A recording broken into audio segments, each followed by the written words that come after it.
development, and finally moved to web development. Along the way, I configured networks, built databases, and worked on the server-side software. I have worked for small and large companies. Also, I worked as an independent contractor for several years. And now bring all of this experience and knowledge to the courses I develop, including this one. In this course, we'll take a look at the architecture of Angular. We'll look at components, services, modules, and routing. Then I'll talk a little bit about the Angular 11 specific features, and we'll also do some installation. We'll install Angular itself, we'll install Node.js, and an editor. We'll install Visual Studio Code. Towards the end, we'll talk about TypeScript for a little bit, and all in all, it is a very good introduction to Angular.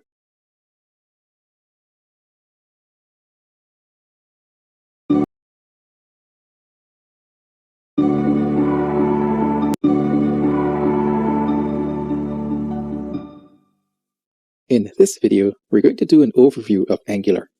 Now, Angular was developed by the Alphabet company. This is also known as Google. And it is really a part of an evolution that probably started with jQuery. The community that used jQuery and JavaScript generally started to realize that JavaScript was a little bit more than just a scripting language.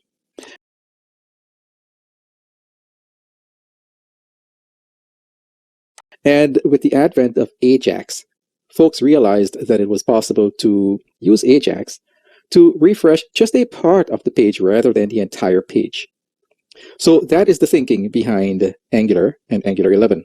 So Angular 11 is a front-end tool, meaning that it works with the browser itself. It is a design framework and a development platform. So you can design your look and feel, and you can actually develop it and even use code to do that. It is used for creating efficient single-page applications.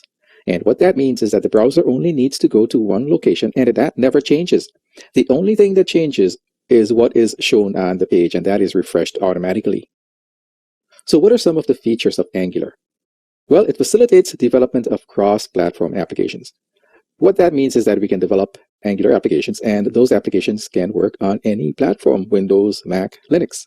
And it does provide a reasonable speed and performance with the application. So yeah, there is a little bit of a lag time compared to desktop applications, but that is really minimal. I mean, the Angular applications can simply replace a desktop application on any platform.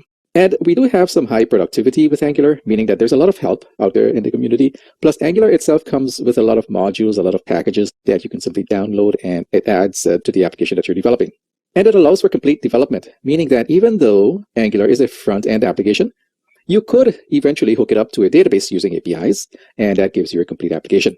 And they do provide dependency injection and declarative templates and things like that, meaning that you can build your Angular application in a very modular fashion and to simply add or inject classes in the future. So in terms of the evolution of Angular, we started with AngularJS way back in October of 2010, and now we are even talking about Angular 12. However, this course focuses on Angular 11. Now, in terms of Angular 11 itself and the features, well, they did add something called component test harnesses. Now, this does help, but it helps in a very specific way, in that if you're using something called Angular Material in your Angular application, then the testing of those components, the Angular Material components, is a little bit easier with component test harnesses. They've also introduced something called hot module replacement, and as the name suggests, you can replace modules without affecting the performance of your application or affecting your users of that application. They also introduced something called ESLint. Well, they always had linting before, but this is a new package for Angular 11. And this mainly helps developers in terms of developing code. It helps them with keeping developers in line in terms of the style guide and syntactical errors that they could make. ESLint will kind of catch those errors in development. And they also said that Angular 11 brings a faster build time, so you can get to market a little bit sooner. They claim to have made updates to some critical parts of the development and build cycle. So, for example, TypeScript compiling is now a little bit faster. And apart from these, they did do some work in terms of reporting and logging. They added some features there. They also added something called automatic inline fonts, and they even experimented with Webpack 5.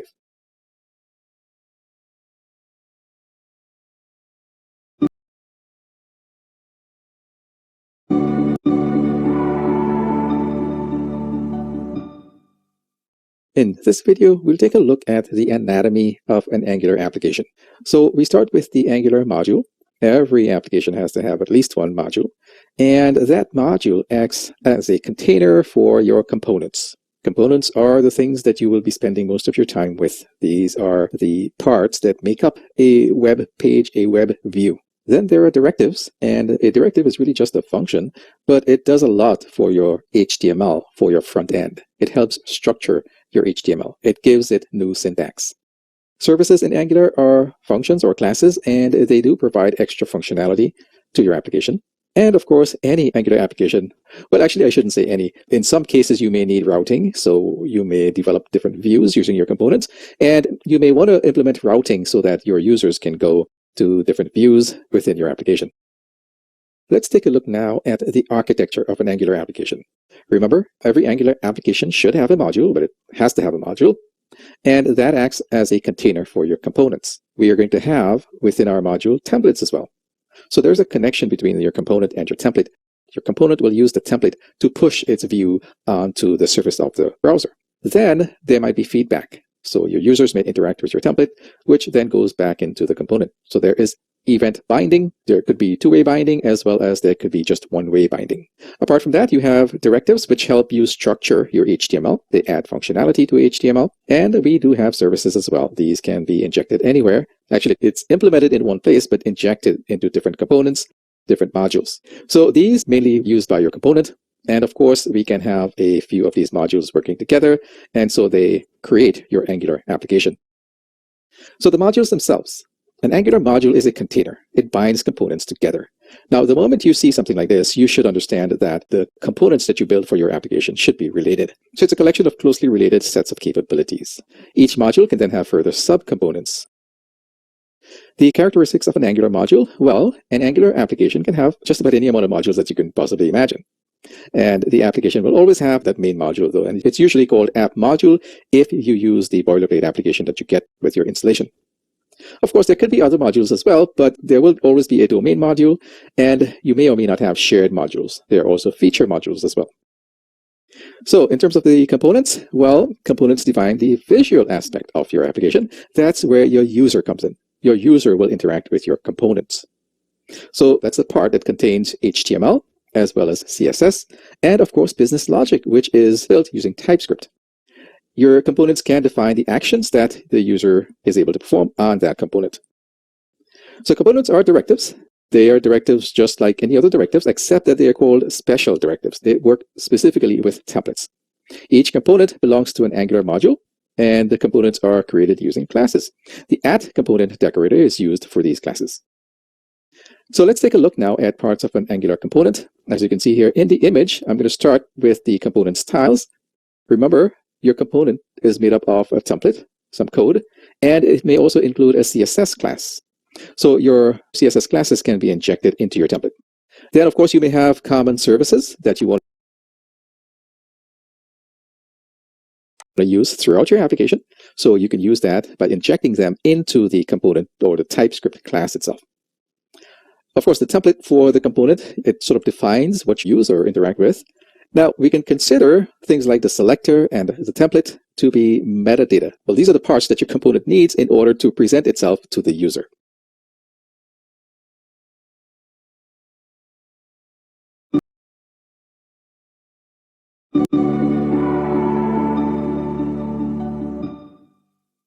In this video, I want to take a deeper dive into Angular services.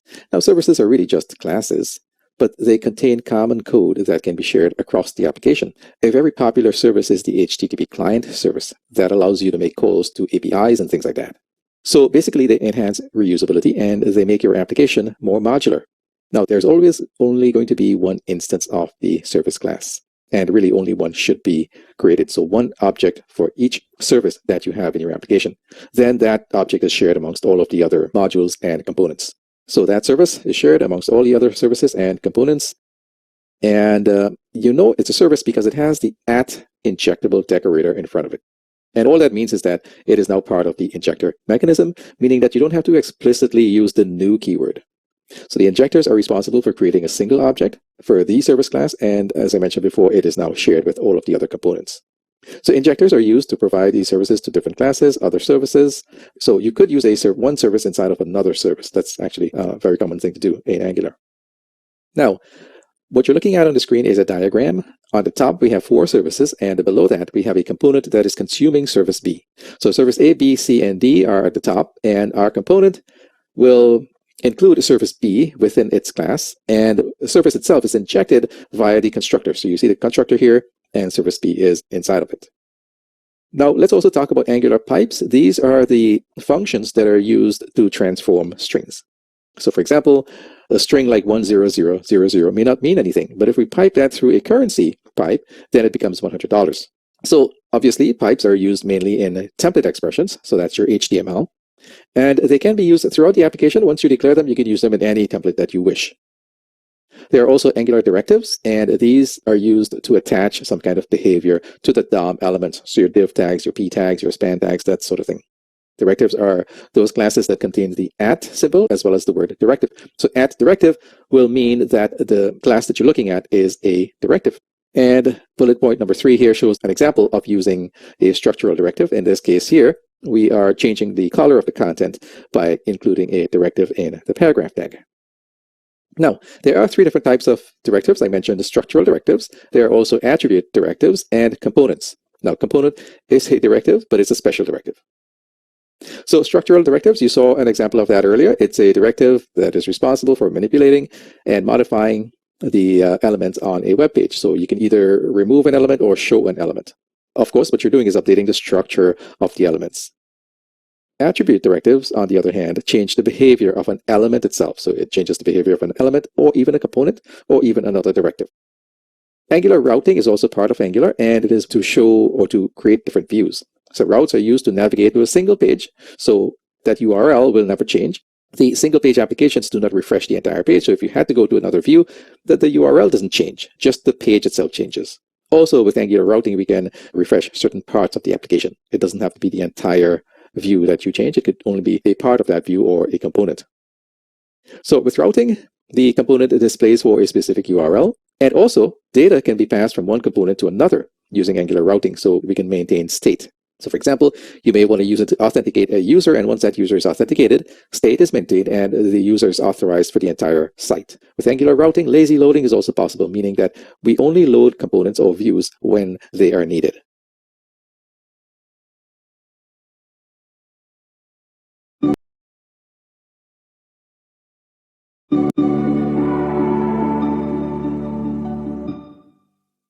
In this demonstration, we're going to install Node.js as NPM. But first, what is Node.js? Well, it's a free open source cross-platform JavaScript environment. It's a development environment for JavaScript applications. So it is a server-side technology because it runs on the server. It uses JavaScript, so there's no need to learn another programming language. And it is asynchronous by default. And basically that means that if you have a function that waits on some data or something like that, the program can continue running. And when the function gets its data, it simply reports that to you. With Node, we usually talk about NPM, and that's Node Package Manager. It allows us to install packages. So NPM is the world's largest software repository, and it allows reusable code sharing on a public platform. It provides downloadable project dependencies. So if you build a Node application, what you get is just the basic core application, and then you add to it by going to NPM and downloading the packages that you need. It also enables a command line tool extraction for Angular. So what I'm going to do now is switch over to my Linux system. It's a Ubuntu 20, and I'll show you how to install Node and NPM. So here I am on my Ubuntu 20 Linux system. This is the desktop, and over on the left side of the desktop, there is a quick launch bar, and on it, I have my icon for the command line tool. So I'll click on that, and I'll get a terminal window, and it is this terminal window I'll use to install both Node and NPM. Now, before you do any kind of major installation on your system, it is a good idea to, first of all, update that system. So with Ubuntu 20, it is sudo apt update. It should ask me for my password, and it will update my system for me. Now, it should not take very long, but once the system is updated, I can then install Node as well as NPM. So my system is installed. I'll just clear the window, and let us install first Node.js and then NPM. So to do that, it is sudo apt install Node.js. So sudo apt install Node.js, hit the enter key, and it will install. Now, full disclosure, I had already installed it on the system, but normally it will take about half a minute or so to install that. Very similar command for npm. So what I'll do is I'll use the up arrow on my keyboard to go back to the previous command. I'll remove node and replace that with npm. I'll hit the enter key, and once again, it should not take that long. However, once you have installed it, do verify that you have a most recent version installed. So for Node, it is Node.js-v. Hit the enter key. You should get the version. In this case, it's 10 at the time of this recording.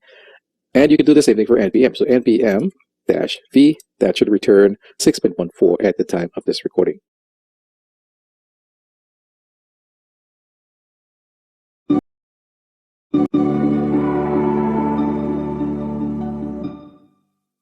In this demonstration, we're going to install Visual Studio Code on a Linux virtual machine. I'm running Ubuntu 20, and what you're looking at on the screen right now is a desktop for Linux for Ubuntu 20.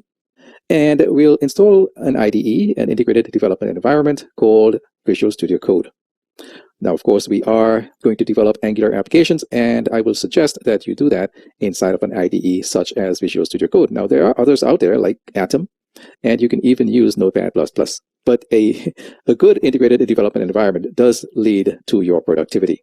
Now, in order to install Visual Studio Code, we do need to open up terminal window. So I'm just going to scroll over to the left of my window, my desktop, and there I have an icon for the terminal window. I'll just click on that, and I'll get a terminal window, and I'll use this terminal window to install the IDE. Great. So to install Visual Studio, well, first of all, before you install anything major on your Linux box, you really should do an update. Now, I'm not going to do that here because I've just a few minutes ago updated my system. So in order to install Visual Studio Code, we're going to be using something called snap. So sudo snap install -- classic code. So the entire command is sudo space snap space install space -- classic space and then code. I'll hit the enter key, and it'll probably ask me for my password, and it should install Visual Studio Code for me. Now, on my system, I got a message that Visual Studio Code is already installed. And that is true. In fact, if we look over to the left side of the quick launch bar, you will see Visual Studio Code icon there. Nevertheless, if this was not there, then it would go through the process of installing Visual Studio Code for you. Once it is installed, then you would move to the bottom left-hand corner of your desktop, and there you see 9 dots. You'll click on that, and what you will get at that point is all of the applications that are installed on your machine. If you scroll down, you will see Visual Studio Code at the bottom. Because it's a V, it's all the way to the end. And I don't see the icon here, so this must be a bug in either Ubuntu or in Visual Studio Code itself. Nevertheless, once you have it in your system, you can always drag it over to the quick launch bar.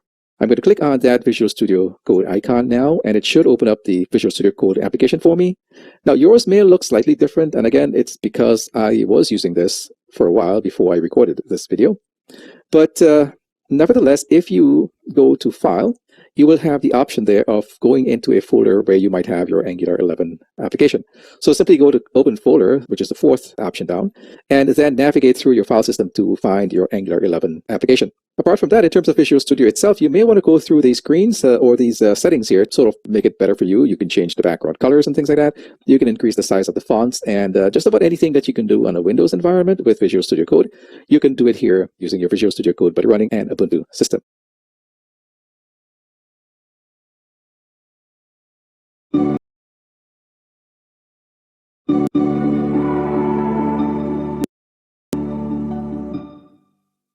In this demonstration, we're going to install the code that is necessary to build Angular applications. Now, in order to install Angular, you should have had your Node.js and NPM already installed. You would need those 2 installations before you proceed with Angular. I'm installing Angular on an Ubuntu system, Ubuntu 20, and what you're looking at right now is my desktop. In order to install Angular, I need my terminal window, so I'll move over to the left-hand side, which is a quick launch area. I'll choose the icon for the terminal window and click on it.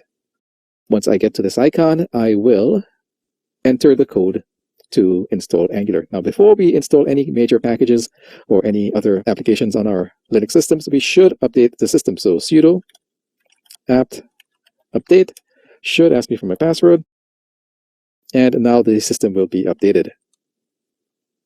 Now that my system is updated, I'll issue the clear command. And now I can enter the command to install Angular.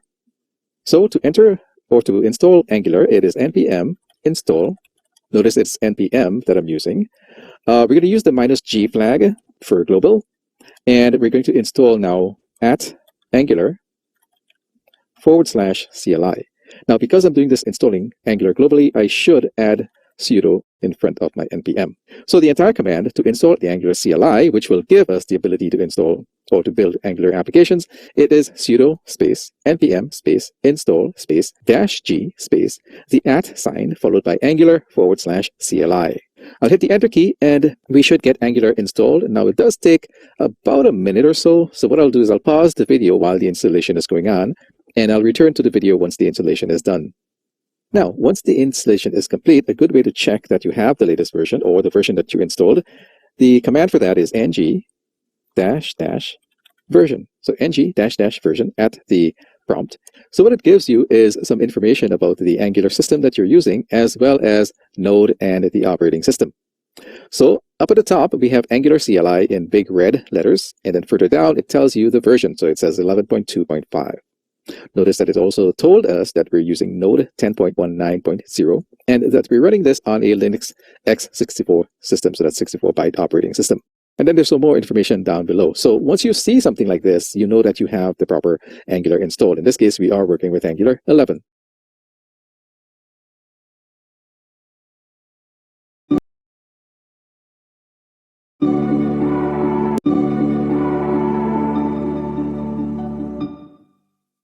In this demonstration, I'm going to show you how to build your first Angular 11 application. Once again, I'm on an Ubuntu system. This is Ubuntu Linux, and you're looking at my desktop. Over on the left-hand side is the quick launch bar. I'm going to choose Files, and that should lead me to the file system. As you can see, it is opened up by default to the home directory. I'm going to choose Documents, and I'm going to create a new folder here. So in the white space, I'm right-clicking, choosing New Folder from the pop-up menu that comes up, and then I get a prompt to ask me for the folder name. I'm going to name my folder ng with an uppercase n, lowercase g, and 11. So ng11, I'll hit the enter key to create this new folder. So now I have a parent folder to work inside of. I'm going to now right-click on that ng11 folder. I'm going to go down on the pop-up menu there to the third option from the bottom, which says Open in Terminal. So I'll click on that, and I'll get a terminal window that is pointing directly into that ng11 folder that I just created. So now that I'm inside of this folder, I can now create my application. So in order to create a new Angular 11 application, the code or the command is very simple. It is ng space new, and then the name of your application. I'm going to choose skills for the name of my application. So I'm going to use an uppercase S, K-I-L-L-S. So the entire command to create a new Angular application is ng space new space and the name of your application. And in my case, it is skills. I'll hit the enter key, and Angular is going to build my new application for me. But before it does ask you a few questions, and the first question is about bugs and how strict you want to be in terms of the code that you write. So because we are in a learning environment, I'm going to choose N for this first question. The second question will be about routing, and I'm going to choose Y for that because I do want to have routing in my application. And the third question is about the type of CSS that you're going to be using. We will be using just the plain old regular CSS, so I'll leave that highlighted. So plain old CSS is highlighted right now. I'll hit the enter key to accept all of these different answers, and it is going to take about a minute or so to build the application. So I will pause the video, and once the application is complete, I will return to the video. Great, now that the application is complete, I will issue the clear command here. And now we can actually run the application. But before we do that, I am going to open up my Visual Studio Code, which I installed in the previous demonstration. And once Visual Studio Code is opened, I'm just going to close some of these windows, uncheck the Show Welcome page. Now I'll go to my File menu up at the top left-hand corner, click on that, and then I'm going to open Folder. So it's the fourth option down. Once I click on that, I get the opportunity to go to my file system. So inside of my Documents folder, there's the ng folder there. And if I go deep into ng folder, I see the skills folder. Now, skills was created by that command that I just run using ng. So I'll highlight the skills folder, hit the enter key, and notice that we went a little bit further down, and these are all of the files that Angular created for me when they were creating the boilerplate application. I'll click OK on the screen at the top right-hand corner of that open folder window. I'll click OK there, and Visual Studio Code will now show me my application. The same application I just built, now Visual Studio is showing that to me. Now I'm going to close Visual Studio and I'm going to go back to my terminal window, and notice I'm still at the NG11 folder. If I use the CD command, so CD space and then skills, which is the folder that command created for me, the skills folder, now I can get directly into that skills folder. Now I'm at the skills folder, I can type in the command ng serve. I'll hit the enter key, and once again, this ng command, ng serve, will attempt to start my application, which does take about half a minute or so. So notice it's compiling the code, and within a few seconds, it should tell me that it's complete, and I should now be able to go to localhost 4200 on my browser. So we'll just give it a second or so. In the meantime, I will open up my browser, and I'll use Firefox in my situation. Once the browser opens up, I can simply navigate to localhost 4200, and once I hit the enter key, I will see my application. Now, before I do this, I do need to make a few changes on my code. So my application will look a little bit different from yours, but it's basically the same thing. I've just removed some of the images. So I've gone to localhost 4200, and this is the boilerplate application that was built for me using ng-new.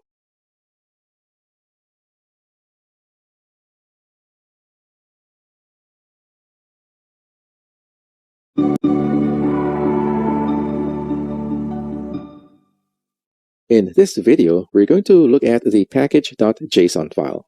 This is a JSON file, meaning that it contains name-value pairs, and those name-value pairs pertain to the application that you're developing. Think of the package.json file as a configuration file for your application. It provides general details about the project. So what can you say about your project? Well, you can talk about the application version. So this is all in your control. You control the versioning. You may put in an application description if you wish. Of course, the name of the application. Any licensing information, and this is something that you can get off a good search on the internet. You can figure out which license you want to use and apply that to your application. Of course, you would probably want to put your name in there as the author of this application. And of course, any dependencies. This is probably the most important part of the package.json file, because the dependencies that you insert will decide how your application is going to run. There are also development dependencies, which is a little bit different from dependencies. Now, the difference is that development dependencies does not follow your application from your development environment to the host, but dependencies do. Then there's also GitHub URLs. If you have one of those, you can put that in. Of course, any operating system dependencies is also another section of package.json files. So usually if you're developing something specifically for a specific operating system, that's the only time that you'll use that. So the package.json file exists at the root of the project, and it will always be there. It manages the project dependencies, so if you add new dependencies in the future or remove ones, they will be recorded in the package.json file. And of course, you will need a set of starter packages, and that also goes in the package.json file. And these are generic starter packages that you'll need for just about any application that you build.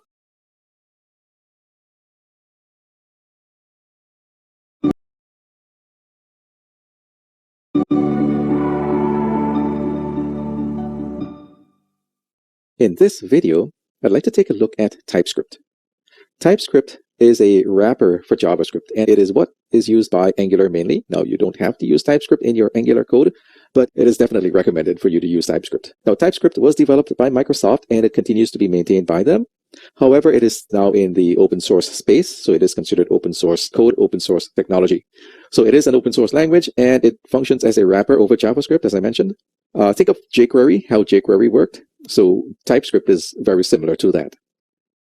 So it enables working with TypeScript Playground. So there is sort of like a mock IDE, a mock editor that you can use to try out your TypeScript code before you actually use it in your Angular application. So that's available for free as well. Now, the browser itself cannot understand TypeScript. The browser was meant to work with JavaScript. So when you run your Angular applications, you will see the word compiling happening, and you may be wondering, well, why is it compiling? We are in a JavaScript world. So it's just that the browser cannot understand TypeScript, so that's why all of your code gets transpiled into JavaScript, and now the browser can use it. Let's talk about working with TypeScript, and because it is a wrapper around JavaScript, you now have things like type safety.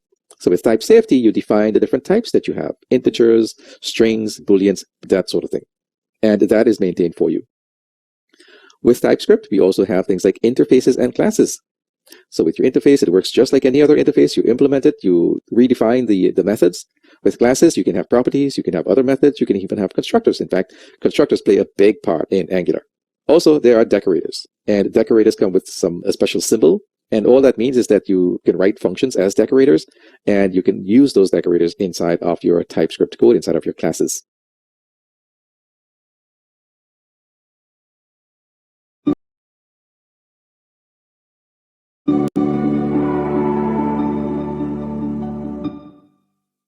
In this course, we had a look at getting started with Angular 11. So we had a good look at, and we had a good discussion of the architecture. We looked at the various building blocks of Angular, modules, components, services, routing, that sort of thing. And then I went into some additional features in Angular 11 as compared to the previous versions. And of course, we did set up our environment. We installed Node.js, we installed Angular itself, and of course, we installed an IDE, an integrated development environment. Then I went on to creating and running an actual Angular application, and we saw how that worked. And I also touched on things like the package.json file. Remember, that's kind of like your INI file or your config file for your entire application. And then finally, we touched on TypeScript. And I mentioned that TypeScript has classes and properties and methods and things like that, just like any of the other programming languages. So coming up next, what we're going to be doing is we're going to take a deeper dive into Angular components, and we'll also talk about Angular decorators.